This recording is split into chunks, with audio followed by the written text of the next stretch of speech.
Hey everyone, welcome back to the channel. Today I want to share something a little unexpected that happened to me. My Zepbound pen malfunctioned. Yep, it finally happened to me. A while back, one of my subscribers mentioned they had a similar issue, and it got me to thinking, I should probably do a video on what to do if that ever happens. Well, fast forward to yesterday, and here we are. So let's talk about it. What went wrong, what I did, and how you can handle it if it ever happens to you. And up until this point, everything has been smooth. No issues, but yesterday something wasn't right. I went through my usual routine and the pen just didn't work as expected. I'm honestly not sure what went wrong. I do want to walk you guys through the process just so you can understand my experience and how I discovered there was an issue. So as with any other time I inject the pen, I took it out of the refrigerator and I let it come up to room temperature for about 20 minutes. Once it came up to room temperature, I went in and I used my alcohol swab on the area where I was going to inject in my abdomen. I took the gray cover off the bottom of the pen and placed that area against my skin. I twisted the top from the locked to the unlocked position and I depressed the button. And I heard the first click. For those of you that have never used a Zepbound pen or you've never seen one in action, there are two clicks. The first click is the start of the shot. The second click lets you know it's done, and at that point you can remove the pen from the area of your injection. So I heard that first click, and it was taking a little while longer than normal, it seemed. And I glanced down, and when I did, like almost at the same time, I could feel the liquid from the pen leaking out, and it was running down my abdomen. So at that point, I knew the injection had failed. I moved the pen away from my skin and I looked at it.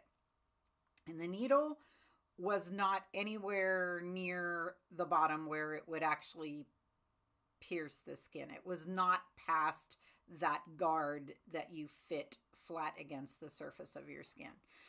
I don't know if it got stuck. I couldn't tell you what happened, but it malfunctioned. That's the point of all of this, is it just did not work. I knew right away something was wrong with it, and I needed to figure out how I could notify the makers of Zepbound and let them know what happened and get this situation resolved. So here is what I found as far as what you need to do if this happens to you. Here's how you report an issue with your Zepbound pen. The process is pretty straightforward. Zepbound is manufactured by Eli Lilly and Company, and you'll need to report the issue directly to them. You can do it either by phone or through their website. I personally chose to call their 800 number, and just as a heads up, there is a phone menu, so make sure you select the right options to get you routed to the correct department. Here are the detailed steps that I went through with reporting this. Step 1, you'll need to be ready to explain the issue. Once you're connected to an agent, they're asking you why you're calling.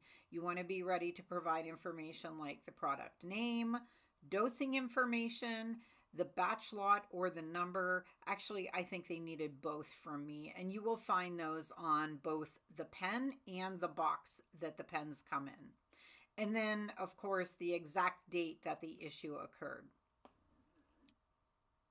Step 2, you're going to need to describe what happened clearly. They asked me to walk them through exactly what happened from the moment I took the pen out of the fridge all the way to attempting the injection. So you definitely don't want to leave anything out. Be as detailed as you can about the entire process. Step 3, keep the pen. This part is important. Don't throw the pen away.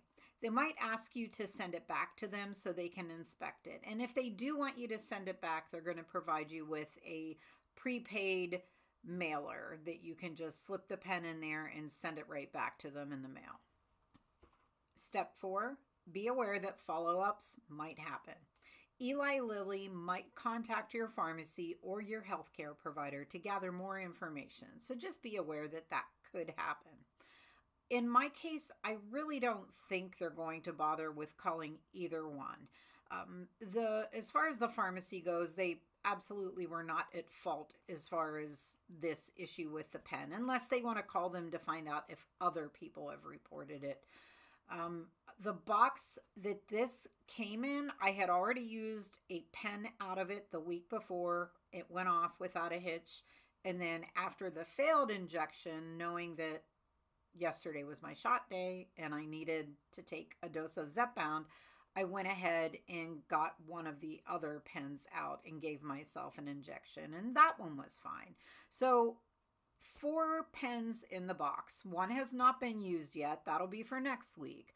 But of the 3 that I did use, 2 of them were just fine. It was just that one pen that had the issue.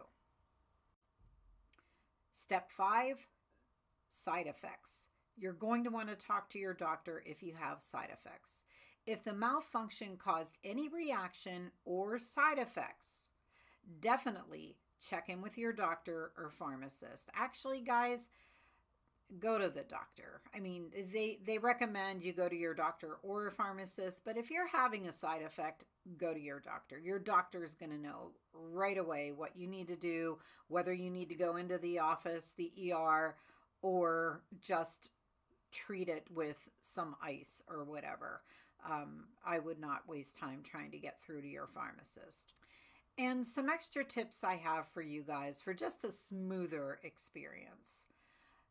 Number 1 would be to keep your pharmacy in the loop about this. Let them know the pen was defective. They may be able to help you with getting a replacement or even issue a voucher. Now, I will tell you guys, at the end of my phone call with Lilly, they told me they were sending me a voucher via email, and they did.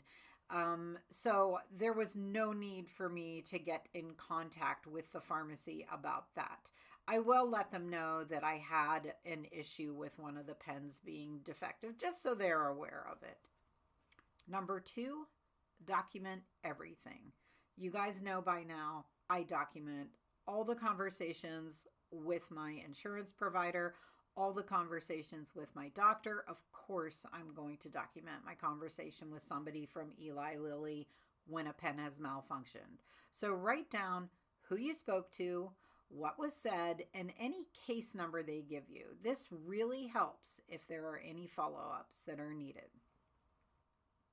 Number 3, consider the cause. If the malfunction was due to storage issues, like the pen being frozen, the manufacturer may not offer a replacement. But if it's a clear defect, they typically will. In my case, it obviously was not the pen being frozen. Something happened with that pen whenever it was going through the injection process.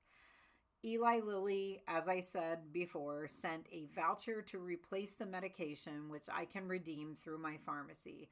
When I redeem it, my insurance does not get billed, and that was a huge relief. I mean, this is expensive medication. To have one of your pens fail, I would hope they would replace it without cost. And some other information I have for you guys.